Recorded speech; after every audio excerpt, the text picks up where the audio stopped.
Okay, folks, the next thing I want to go over is the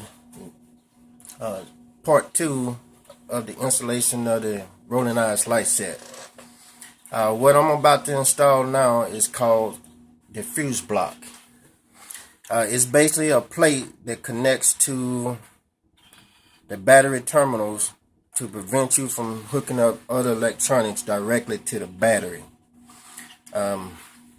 This is what the product looked like. It's a accessory block power plate for the GR 1800. They have the one I'm using is for the second generation. They also have one for the first generation, but it looks totally different. This power plate actually lets you connect different devices, electronic devices, to your bike without using the positive terminal on your battery. And that way you can save room, because all the electronics that you install on your bike seem like everybody wants you to try to connect that device going directly to your battery. With this power plate, you do not have to do that. And I highly recommend not installing anything directly to the battery anyway, for the simple fact, once you do that, it's going to always be on because you have no way of turning it off. And make sure you understand this is connecting to the battery terminals, and I'm going to go over that in a second. Now at this point, like I said, this is the second part of the Rollin installation that I'm going to be doing on my bike. This is where I throw in my disclaimer about my installation of what I'm doing. So I'm going to say it again. This is a installation showing you how I installed the power fuse box, power plate, and the Rollin light set on my bike. This is not saying this is how to do it. This is how I did it. Now I'm going to go over to the bike and show you exactly how to connect the power plate. The power plate itself has 3 different connections. It has the positive, it has the negative, and behind this red cable here is the accessory, which is the blue in there.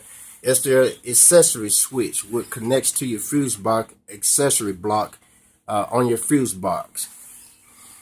Once you hook up this fuse plate to your battery terminal, any electronics that you install on your bike will be connected to this fuse plate instead of the positive terminal on your bike. Now, I'm going to go to my bike real quick and go over these installation right quick. Alright, the power plate is this little box here. I'm just trying to see if I can get my finger in here. It's where I have all these different fuses at. This power plate is actually a plate that sits behind the bracket that holds the battery in place. You simply remove the bracket, install the power plate, then reinstall the bracket to hold the power plate in place. Now once you install this, any electronic that you install on your bike will be connected to this power plate instead of the positive terminal on your bike. So now the only thing that I have hooked up, I got several different electronics hooked up to my bike, but the only thing that is actually hooked up to the power terminal on my bike is the actual battery charger that I use to charge the battery during the winter. That's the cable going all the way around here, coming out here. It's got its own little fuse plate, and it's going up to the power terminal, positive power terminal.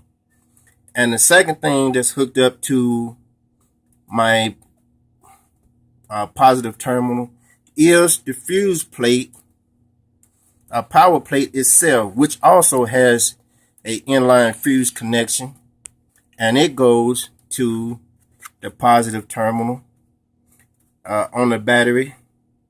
And those are the only things that is actually connected to the positive terminal on my battery. Now, the negative terminal, on the other hand,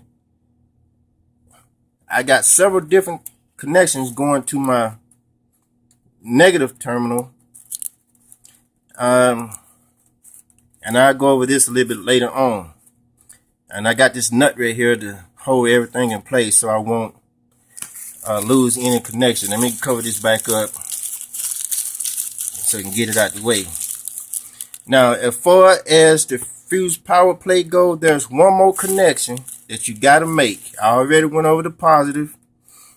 I went over the negative. The negative is coming out here, going up here to my little power plate, going to my little negative screw I got together that's holding it together.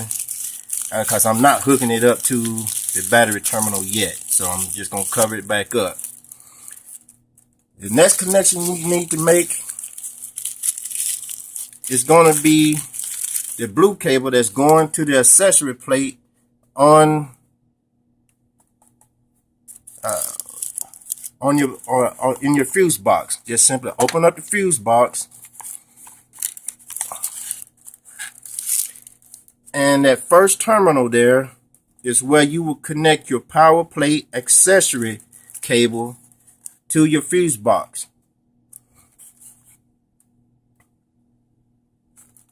Okay, my original accessory switch had a 10 volt fuse, but some reason I kept blowing them with just the fuse box connected, so I had to upgrade from a 10 to a 15. Once I added a 15, because I think the terminal actually says it has a 10. Let me see. Reversion 10, terminal. Okay. The difference says it has a 5A heater, 5, accessory 5. Okay. Well, it doesn't actually say, but my original one had a 10 in there for some reason. I don't know why. But it kept being blown. But once I switched it to a 15, this 30 up here is just an additional fuse. It's not connected to anything, I don't think. All right, so this 15 here is what's actually running the accessory switch. I might be wrong about it was a 10. I probably was actually blowing 15s and did not realize it, but I think it was a 10. But once I replaced the fuse, then it was good to go. Now, I'm going to say it again. Nothing else gets plugged up to your positive terminal to your battery. Everything else gets hooked up to your fuse block. Now, the negative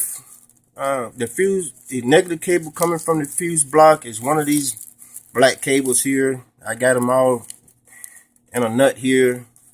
The black cable, the ground cable from my battery charger, it's running up in here somewhere. It's going to most likely, I'm pulling on it, it's most likely going to be one of these two up in here, because I got all this in a knot. Everything that needs to be grounded will most likely go to your negative terminal, but the positive connection must go to your accessory fuse block, for the simple fact you don't want any accessory to get power until the bike is completely turned on. That's what this fuse block is used for.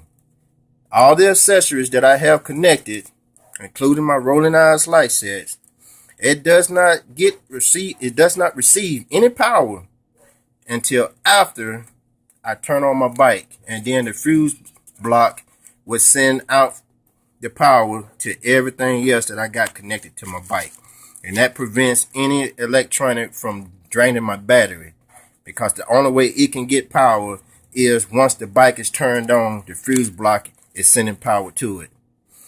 Alright, this is going to conclude the second portion of installing accessories on my bike, including the Rollin light set and additional accessories that I'll be going over during this installation.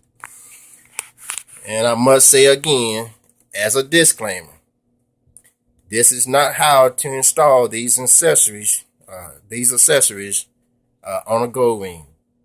This is how I installed my accessories, including the Rollin light set, the fuse block, and my little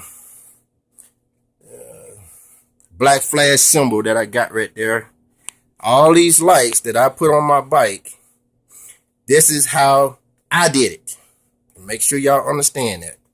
This is going to conclude the second portion of the installation of the Rollin light set. When I'm ready to go to part 3, I'll start another video. Like I said, I'm trying to take my time to do this installation because I'm still waiting on other products to come in that I'm trying to install on my bike. So I'm trying to make the videos for the people who ask and get my bike back up and running because I miss riding. And I know this installation is going to take me over a week to get done because I'm installing several different products on my bike. Other than that, peace out, YouTube. See you on part 3.